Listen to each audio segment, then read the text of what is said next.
নমস্কাৰ।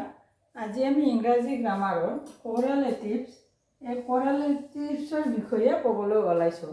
কোৰেলেটিভ CORRELATIVES correlative. What is correlatives? Correlatives কাক বোলে বুলি ক'লে আমি ক'ব পাৰিম যদি কনজাংচনে যেতিয়া যুটীয়াভাৱে কাম কৰে তেতিয়াহ'লে তেনেকুৱা কনজাংচনক কোৰেলেটিভ বুলি কোৱা হয়। যুটীয়াভাৱে কাম কৰা বা কাৰ্য কৰা কনজাংচন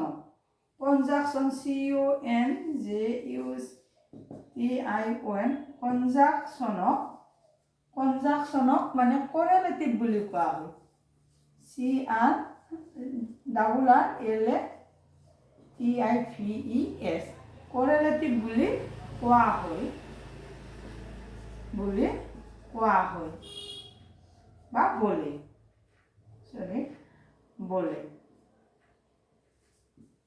কোৱা হয়। যেতিয়া কোনো এটা কনজাংচনে যুটীয়াভাৱে কাম কৰে সেই কনজাংচনকে কোৰেলেটিভ বুলি কোৱা হয়।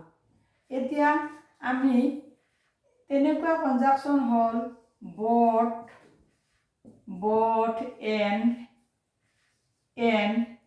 either or neither nor। এনেকুৱা যুটীয়াভাৱে both and either or বা neither nor এনেকুৱা যুটীয়াভাৱে কাম কৰা কনজাংচনবিলাককে কোৰেলেটিভ বুলি কোৱা হয়। এতিয়া আমি এইবোৰৰ ইউজটো কেনেধৰণে হয় ব্যৱহাৰ কেনেধৰণে হয় সেই বিষয়ে ক'বলৈ ওলাইছোঁ। আমি প্ৰথমতে ক'ব বিচাৰিছোঁ both and number 1 both and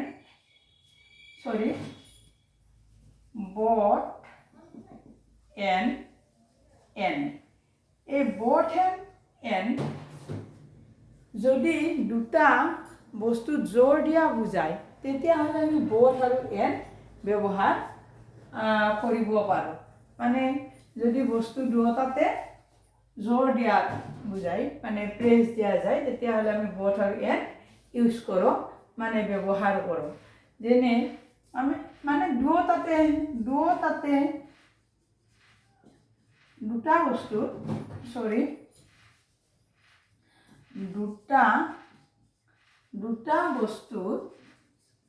বস্তুত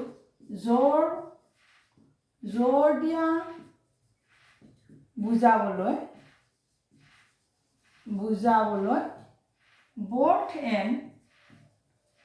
both and ইউজ কৰা হয় ব্যৱহাৰ কৰা হয়। দুটা বস্তুত জোৰ দিয়াৰ ক্ষেত্ৰত আমি both and ব্যৱহাৰ কৰোঁ। যেনে উদাহৰণস্বৰূপে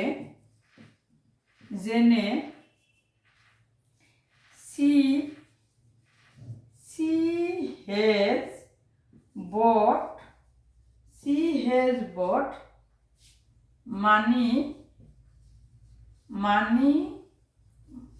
has bought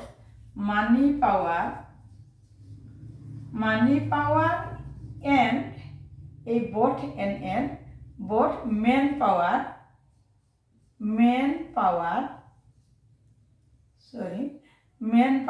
she has bought money power and manpower to establish a factory।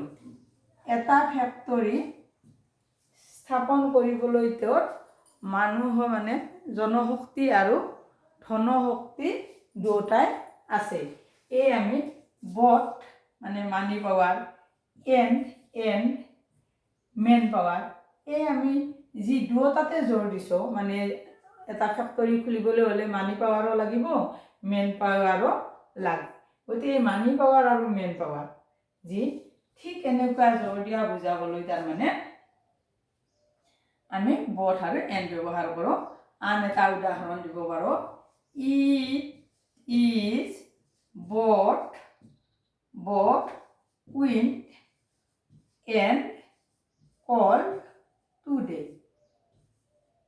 Today আজি বতাহ আৰু ঠাণ্ডা দুয়োটাই আছে ঠিক বট উইণ্ড এণ্ড কল্ড এই বট এণ্ড ঠিক এনেধৰণৰ আমি দুটা জোৰ দিয়া বুজাবলৈ আমি মানে বট আৰু এন ব্যৱহাৰ কৰোঁ ঠিক 2 নম্বৰতে আমি এতিয়া ক'ব পাৰিম কৰেলেটিভৰ মানে এইডাৰ অৰ নাম্বাৰ 2 এইডাৰ অৰ এইডাৰ অৰ হৈছে ইটো নহ'লে সিটো মানে এটা নহ'লে আনটো বুজাবলৈ আমি এইডাৰ অৰ ব্যৱহাৰ কৰোঁ মানে ইটো নহ'লে সিটো বুজাবলৈ ইটো নহ'লে সিটো বস্তু বুজাবলৈ এইডাৰ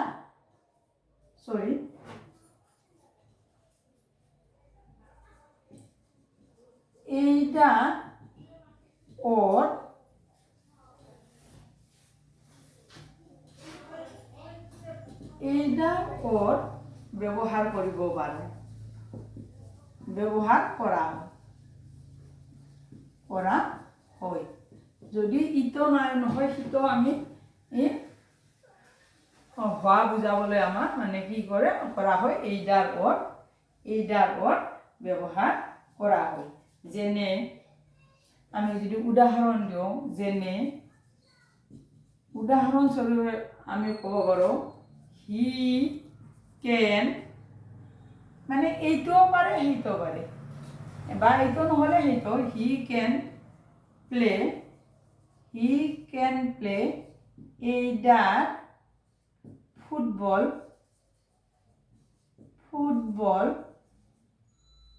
or cricket.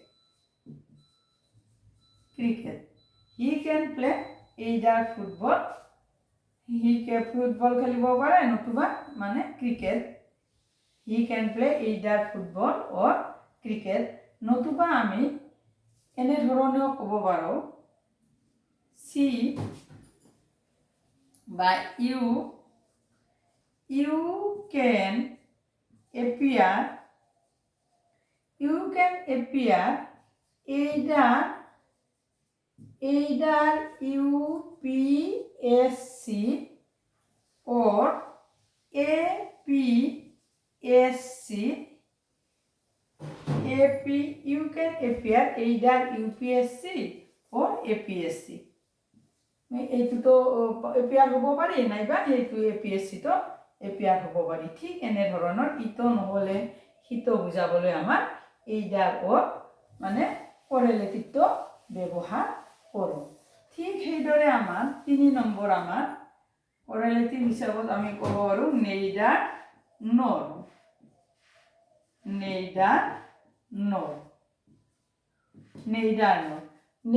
নৰে মানে দুয়োটাই নোহোৱা বুজায় মানে ইটোও নহয় সিটোও নহয় বুজাবলৈ আমাৰ নেইডাৰ নৰ ইউজ কৰা হয় মানে দুয়োটা নোহোৱা বুজাবলৈ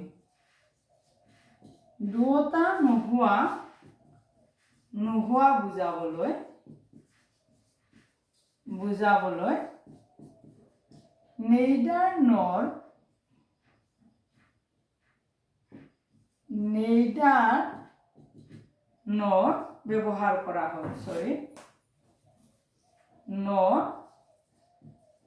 ব্যৱহাৰ কৰা হয় মানে ইউজ কৰা হয়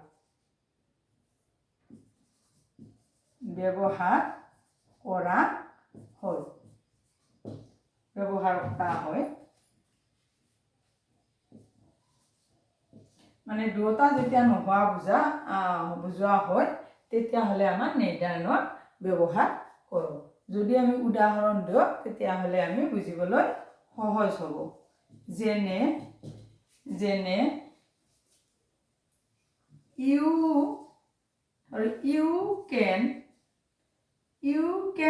play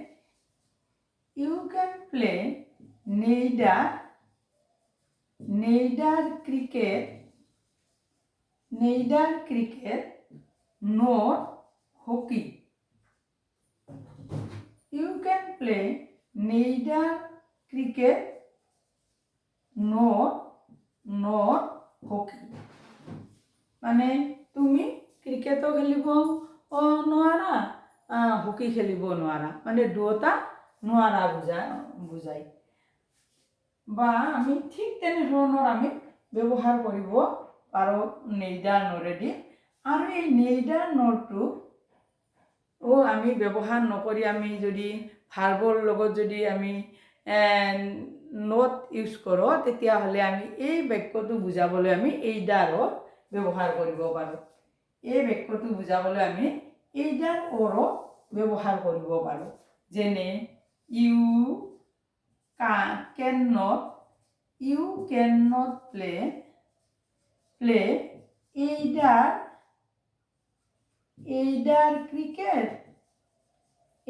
ক্ৰিকেট or hockey. এই আমি you can play neither cricket not দুয়োটা যেতিয়া আমি নোৱাৰা বুজাইছোঁ, ঠিক সেইটোত যদি আমি এই কেন ভাৰ্বৰ লগত আমি নট ব্যৱহাৰ কৰোঁ, তেতিয়াহ'লে আমি কি মানে এইডাৰ অৰ কৰেলেটিভটো ইউজ কৰিব পাৰোঁ। মানে নেইডাৰ নৰটো যদি আমি নেইডাৰ নৰ নিজে নিগেটিভ, গতিকে ইয়াৰ ভাৰ্বৰ লগত নট মানে ব্যৱহাৰ কৰা বা ইউজ কৰাৰ প্ৰয়োজন নাথাকে। কিন্তু এইডাৰ অৰ আমাৰ পজিটিভ, গতিকে আমি যদি ভাৰ্বটোৰ লগত আমি নট আমি ইউজ কৰি দিওঁ, মানে ব্যৱহাৰ কৰোঁ, তেতিয়াহ'লে আমি এইডাৰ অৰ ব্যৱহাৰ কৰিলে হৈ একে অৰ্থই বুজায়। গতিকে আজি আমি কৰেলেটিভৰ বিষয়, গতিকে এই তিনিটা আমাৰ যুটীয়া অৰ্থ বুজোৱা conjunction both and এইডাৰ or নেইডাৰ not এনেধৰণে আমি ব্যৱহাৰ কৰোঁ। মোৰ চেনেলটো লাইক কৰিব, ছাবস্ক্ৰাইব কৰিব আৰু কমেণ্টছৰ লগতে শ্বেয়াৰ কৰিবলৈও অনুৰোধ জনালোঁ। গতিকে আজি আমি কৰেলেটিভৰ বিষয়ে আলোচনা কৰিলোঁ। যুটীয়াভাৱে